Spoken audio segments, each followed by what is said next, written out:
Rede Bandeirantes de Rádio. Informação e tecnologia. Emissoras por todo o país conectadas via satélite, por onde chegam as notícias do que acontece no Brasil e no mundo. É comunicação direta com a marca do jornalismo Bandeirantes. Trânsito. Oferecimento Braspress, a sua transportadora de encomendas em todo o Brasil. Em São Paulo, ligue 2188-9000. E Carolina, leve para casa os iogurtes que vão surpreender toda a família. Iogurtes Carolina. Mais da Tietê sentido Castelo Branco, além da grande dificuldade pelo bloqueio total da pista central na altura da ponte da Casa Verde, tem a pista local congestionada entre as pontes Freguesia do Ó e Piquiri, neste trecho melhor central ou expressa. O indicado do Brasil ao Oscar 2025, um filme dirigido por Walter Salles, com Fernanda Torres, Selton Mello e Fernanda Montenegro. Ainda Estou Aqui, ingressos já disponíveis, 7 de novembro nos cinemas. Você ouve. Bandeirantes Acontece.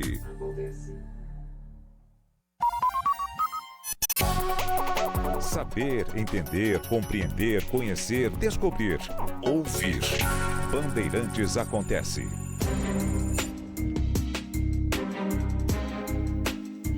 Alguns fatos dizem mais do que tratados acadêmicos, do que estudos, do que pesquisas. E é realmente revelador o fato de que, cerca de 100 anos depois do fim da escravidão nos Estados Unidos, é que foi finalmente aprovada a Lei dos Direitos Civis. 100 anos depois. Porque o fim da escravidão, ou seja, a remoção de qualquer base legal e jurídica para que uma pessoa fosse proprietária de outra, fazendo daquela outra um mero instrumento de trabalho, muitas vezes não só de trabalho, e em troca fornecendo apenas água, comida e um alojamento, como se mantém uma máquina, né? Ela precisa de óleo, ela precisa de um lubrificante, enfim, entregando apenas aquilo que ela precisa para trabalhar. Quando essa base jurídica é removida e é aprovada uma 14ª emenda à Constituição, essa 14ª emenda, não por acaso a mais longa das emendas à Constituição dos Estados Unidos, ela, inclusive, tenta determinar que providências deveriam ser tomadas para a integração das pessoas que estavam livres, finalmente, do jugo da escravidão. E, em parte considerável do país, isso não funciona. E, em outra parte, funciona parcialmente. Ou seja, há uma ideia de liberdade, mas a sobrevivência é garantida com salários baixíssimos e sem quaisquer garantias. Sem quaisquer garantias. E em parte do país, principalmente no sul, é mantida a relação escravocrata, só que sem a base jurídica e legal. Ela está disfarçada numa relação social que atravessa o último terço do século XIX e mais da metade do século XX. Os dois partidos que têm o monopólio do poder nos Estados Unidos já tiveram diferenças substanciais. Inclusive, durante a luta pelo fim da escravidão, que não foi o único motivo, mas foi um dos motivos para a Guerra Civil, vencida pelo Norte, que defendia exatamente o fim de qualquer base legal e jurídica para a escravidão, Enquanto no Sul, não só por isso, havia outros fatores envolvidos, mas no Sul prevalecia a ideia de que o modo de produção escravocrata era o único possível, que aquilo não deveria ser tocado, ser mexido. E o Partido Democrata era então escravocrata. Era a favor da continuidade da escravidão, da possibilidade de escravidão. E isso se estende, esse embate, para que legislação poderia ser utilizada para os novos estados colonizados, se lá poderia ou não poderia haver escravidão. Isso seria determinado pelo Estado, haveria uma proibição federal para que os novos estados que iam se constituindo com o avanço para o oeste não poderiam ter escravidão, que durante um período apenas os estados do sul, onde isso já estava assentado. E o Partido Democrata era escravocrata. O Partido Republicano não. Mas depois da morte do Lincoln e do domínio do partido pelo capital que se estabelecera no nordeste dos Estados Unidos e que havia financiado a guerra contra os escravocratas, contra o Sul, mas agora eles tinham o poder político e foram transformando o Partido Republicano num mero defensor, um mero instrumento político das necessidades, dos interesses desses capitalistas financeiros do Nordeste dos Estados Unidos. E o Partido Democrata tentava se modernizar, até para se opor aos republicanos, mas continua sendo um partido reacionário até a medula. Isso muda com a grande crise do final dos anos 20, o crack de 29, e a eleição em 32 de Franklin Delano Roosevelt, o único sujeito que ficou 4 mandatos. Ou seja, ele ganhou 4 eleições, ele morre no início do 4º mandato, único. Nenhum outro presidente teve mais de 2 mandatos e depois do Roosevelt virou emenda à Constituição. Não pode ter mais de 2 mandatos, inclusive não consecutivos. Por exemplo, se o Trump ganhar hoje, ele não pode se candidatar à reeleição, porque será seu 2º mandato. Não, mas ele ficou 1 mandato fora, não importa. Uma pessoa só pode presidir os Estados Unidos em 2 mandatos, consecutivos ou não. Então o Trump não poderá ter a possibilidade de disputar reeleição. Bom, e o Roosevelt transforma o Partido Democrata, adota ideias de Keynes. Sua esposa, Eleanor Roosevelt, era profundamente ligada a lutas sociais nos Estados Unidos, influenciou muito Franklin Delano Roosevelt em várias políticas. Aliás, vale notar que ele, já morto, quando é aprovada a Declaração Universal dos Direitos Humanos, e alguns artigos, particularmente o 25, ele tem muita influência de Eleanor Roosevelt. Ela foi, em muitos aspectos dessa luta, uma mulher notável. E o Partido Democrata, até por causa da crise, até por causa da depressão econômica, do desemprego, o Partido Democrata, com Roosevelt, se transforma. Ele não se torna um partido social-democrata, mas ele adota, repito, ideias keynesianas.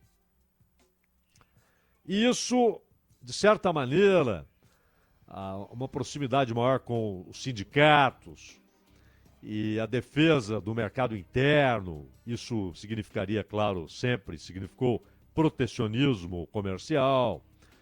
Esse passou a ser o Partido Democrata.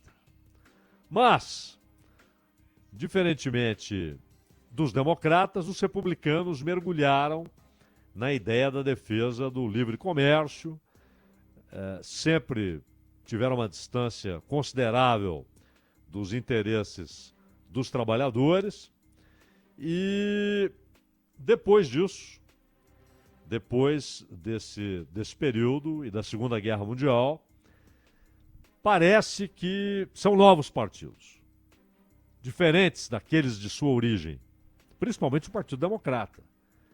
Mas, isso é interessante notar, na política internacional não havia diferença importante. Mesmo no governo Roosevelt, acentuadamente no governo Truman, depois com os republicanos, com Eisenhower, depois com Kennedy, democrata, Lyndon Johnson, democrata, Nixon, republicano, Ford, Jimmy Carter.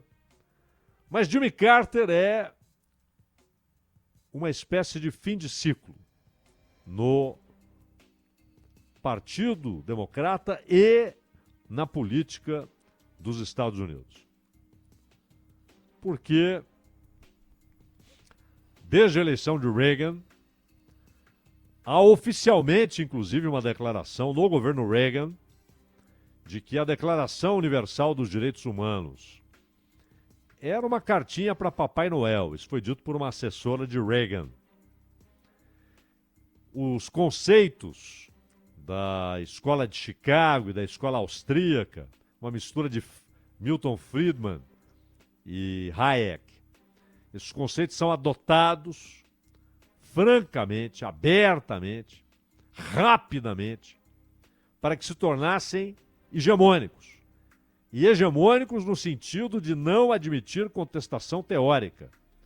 Era uma espécie, acreditavam, de desfecho da história. Não há mais nada a acrescentar a isso que estamos estabelecendo. E que tinha também o mesmo caminho traçado no Reino Unido pela Margaret Thatcher, que chegou ao poder antes do Reagan. Ela chega em 79. Reagan é eleito em 80, toma posse, claro, em janeiro de 81. Mas republicanos e democratas foram perdendo as suas diferenças substanciais. E o Partido Democrata assumiu claramente as bandeiras do reaganismo. Bill Clinton fez isso abertamente. Eram as bandeiras de Reagan, só que no Partido Democrata. Bandeiras econômicas. E cada vez mais os dois partidos se assemelhavam como instrumentos políticos internos e externos do verdadeiro Estado, que é formado por aquilo que Eisenhower chamou de complexo industrial militar, pelo capital financeiro e, obviamente, pelo sistema financeiro isoladamente. O capital financeiro é algo muito mais amplo do que o sistema financeiro.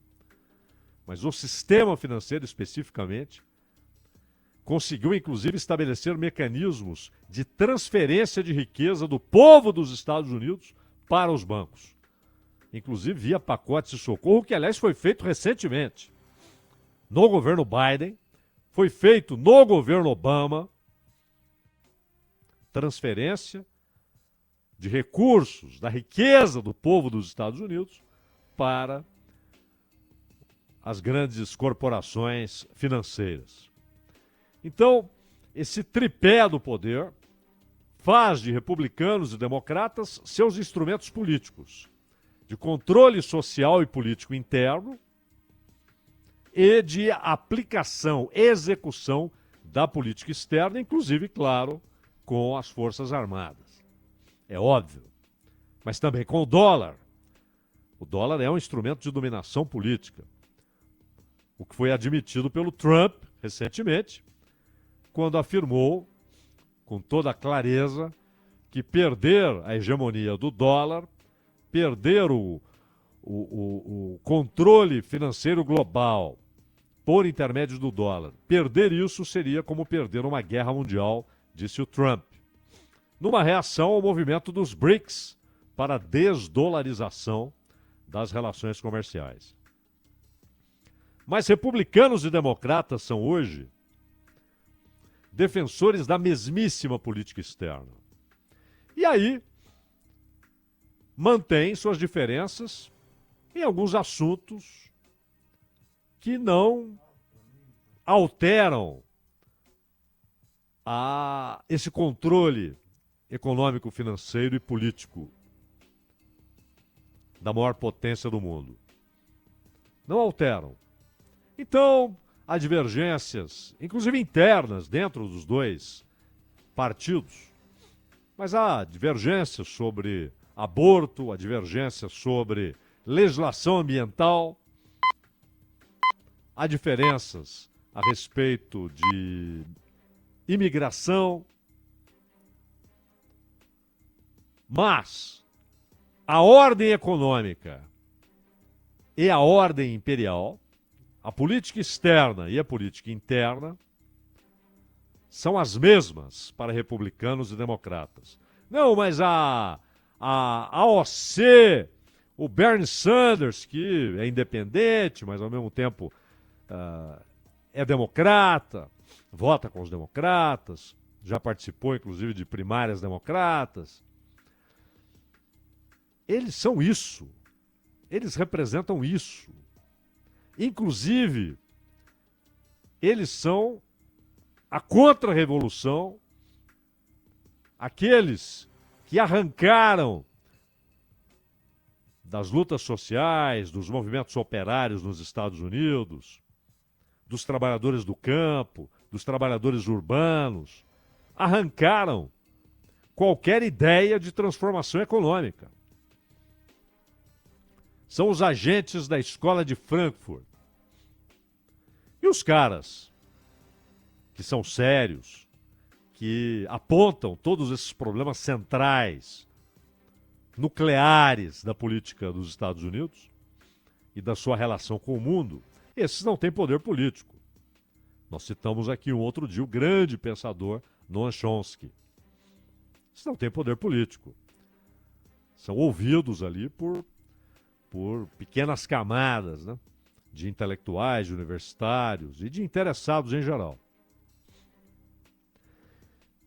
É interessante também que, além de defenderem as mesmas bandeiras imperialistas e de manutenção da ordem econômica, AOC, Bernie Sanders, Kamala Harris, Barack Obama, a família Clinton, todos eles são defensores da manutenção da ordem econômica e da política imperial.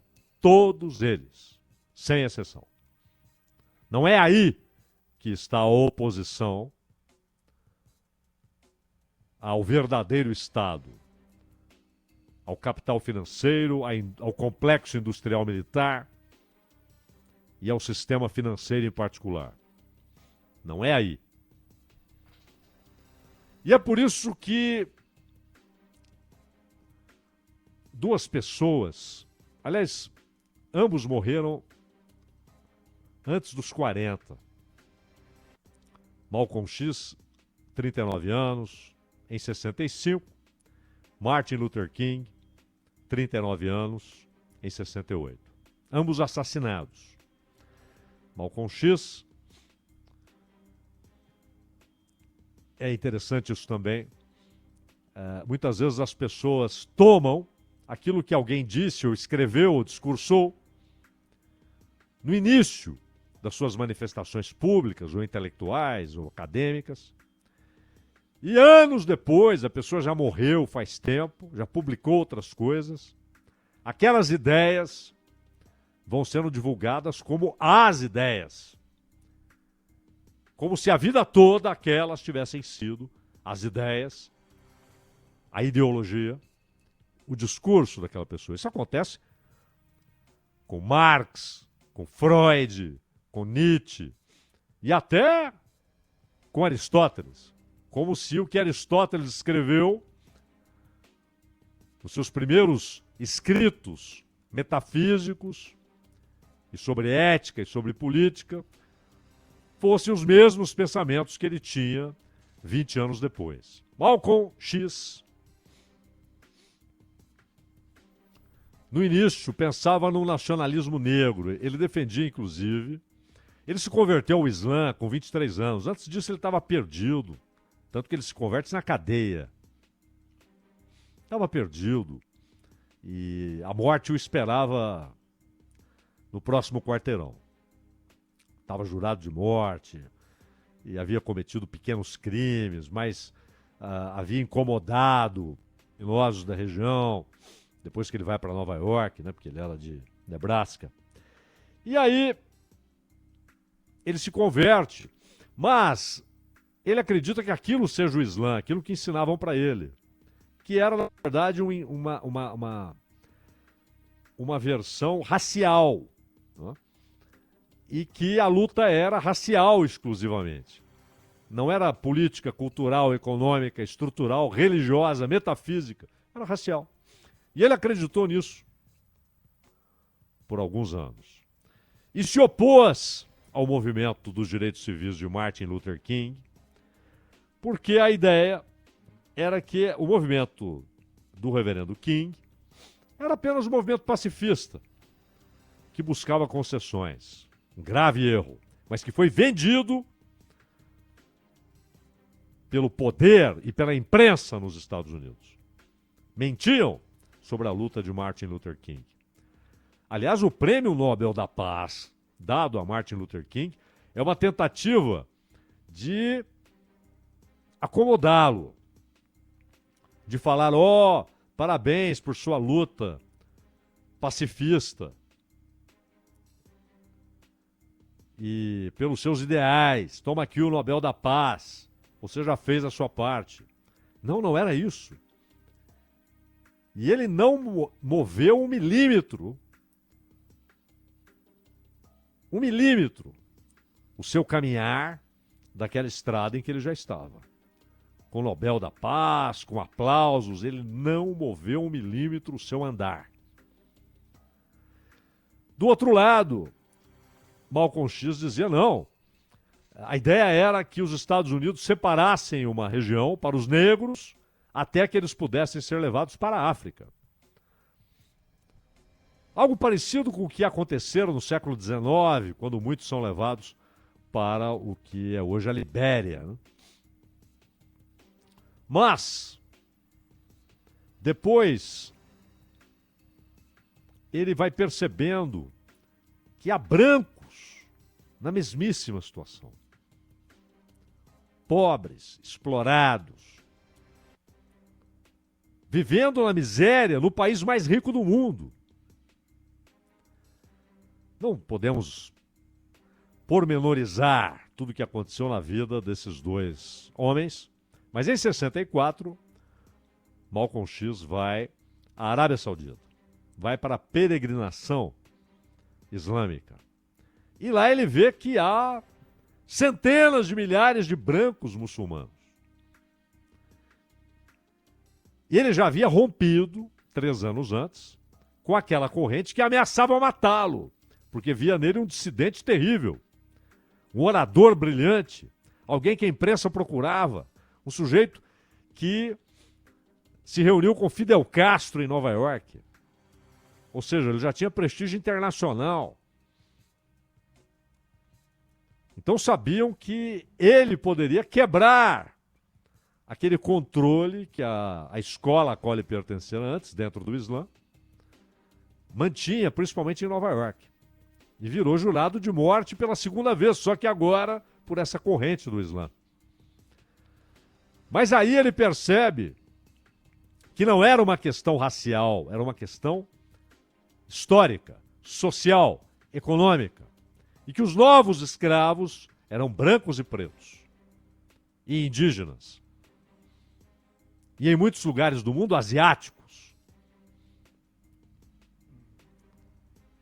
Então, ele olha outra vez para o movimento de Martin Luther King e enxerga que ali havia um movimento revolucionário. O maior revolucionário da América nunca usou uma arma. Martin Luther King. E sempre o que dizem, até hoje, e a imprensa reproduz, e até livros reproduzem, filmes reproduzem, a ideia de que a luta deles era apenas contra o racismo. A luta contra o racismo foi essencial. Até porque, antes da Lei dos Direitos Civis, e Malcolm X não a desfruta, porque ele morre no início de 65, mas antes disso, como lutar por questões econômicas, trabalhistas, se uma parte da população não tinha direitos plenos, não eram cidadãos aqueles negros? Então a questão racial, ela era central. Central. Lutar pela emancipação e por algo elementar. Que os cidadãos dos Estados Unidos não fossem só os brancos. Que os negros tivessem todos os direitos e deveres e responsabilidades, mas fossem cidadãos plenos. Sem isso, não dava para avançar. Mas na última fase da sua vida, Malcolm X percebeu que era preciso avançar, que havia uma questão econômica, uma relação de capital e trabalho, uma relação de dominantes e dominados, que atingia também os brancos pobres. E Martin Luther King sempre enxergou isso, mas ele sabia que nenhuma luta seria bem-sucedida se não fosse resolvida a questão elementar. Grande parte da população dos Estados Unidos não era cidadã. Não estamos falando no século XIX. Cassius Clay, Muhammad Ali, que é o nome que ele adota depois que se converte ao Islã, ele campeão olímpico, com a medalha de campeão olímpico conquistada em Roma em 60. Ele a atira num rio, porque ele entra num bar de estrada e dizem para ele: você não pode ficar aqui. E ele era Muhammad Ali, já tinha alguma fama, não a fama que teve depois. E foi preso anos depois porque se recusou a lutar na Guerra do Vietnã, dizendo o seguinte: os vietnamitas nunca fizeram nada contra mim. Nunca um vietnamita fez qualquer coisa contra mim. Por que eu vou lá matá-los? Os que fazem estão aqui. Foi preso. Arrancaram-lhe o título de campeão mundial. Então é claro que a questão racial era essencial. Não resolvê-la ou não encaminhar, porque não está resolvida, mas não encaminhar a sua solução, seria paralisar todas as outras lutas. Mas quando vem a Lei dos Direitos Civis, que não resolve todos os problemas, porque eles são históricos, culturais, porém, é bom lembrar que 40 anos da morte, 40 anos depois da morte de Martin Luther King, Barack Obama é eleito presidente. O grande fato foi a eleição de Obama, não o seu mandato. O seu mandato foi como dos outros, como do Bill Clinton, como do Biden, como do Trump.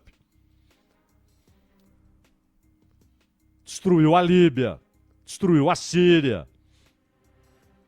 Foi nada diferente. Deu um golpe de Estado na Ucrânia. Fez o que os outros fizeram. Mas a eleição em si é um fato histórico. 40 anos depois da morte de Martin Luther King. E quando ele morre, ele está numa luta em defesa de trabalhadores urbanos, trabalhadores de limpeza, garis, que estavam em greve.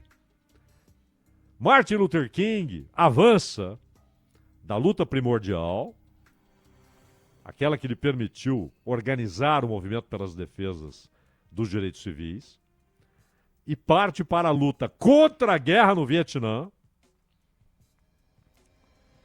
e por uma revolução socioeconômica. E ele era o revolucionário que não usava armas. Sabem o que usava Martin Luther King? O Evangelho. Muitos que professam a fé cristã negam Jesus Cristo, minuto após minuto, hora após hora. Estão mergulhados no ódio, na exploração, na opressão. Ele não. Ele faz uma luta política, econômica, social. A pregação do Evangelho. Aquilo é o Evangelho. E foi assassinado. Ah, o irlandês supremacista branco. Sim, tudo isso é verdade. Mas o que o moveu, o que colocou as mãos do irlandês na arma? Quem? O mesmo ano em que morre Robert Kennedy, que seria candidato do Partido Democrata com grande chance de eleição. E que não era Martin Luther King. E vale ressaltar que, nos últimos meses de vida, Malcolm X, quando se aproxima de Martin Luther King, ele só faz um pedido: que em vez de luta pelos direitos civis, fosse luta pelos direitos humanos. Porque ele entendeu, então, que era algo muito amplo.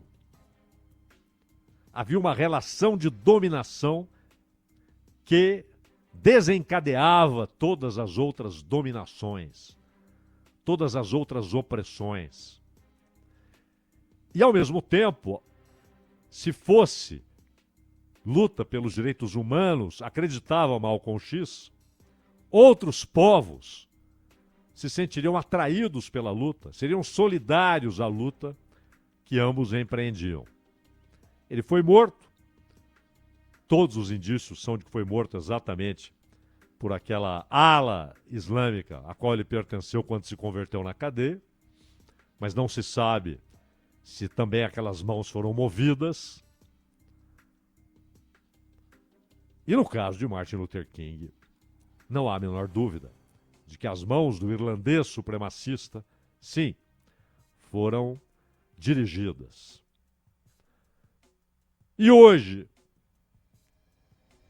como sempre, republicanos e democratas, que têm suas diferenças, mas que são, ao fim, alas de um mesmo partido, de uma mesma ideia, de uma mesma ideologia, de um mesmo império, seguem sua guerra permanente contra Malcolm X e contra Martin Luther King.